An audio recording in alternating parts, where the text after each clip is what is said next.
In this video, we showed how to replace riser 5 on a PowerEdge R770AP. Before working inside the system, read through and follow the safety guidelines to protect the system from potential damage and ensure your personal safety. For more information about safety guidelines, see the service manual at dell.com/support.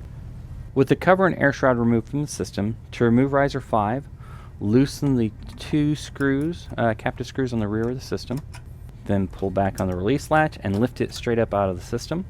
To install riser 5, align and lower it into the system, press down until fully seated, and then tighten the two captive screws to secure it in place. For more information about the PowerEdge R770AP, visit dell.com/support.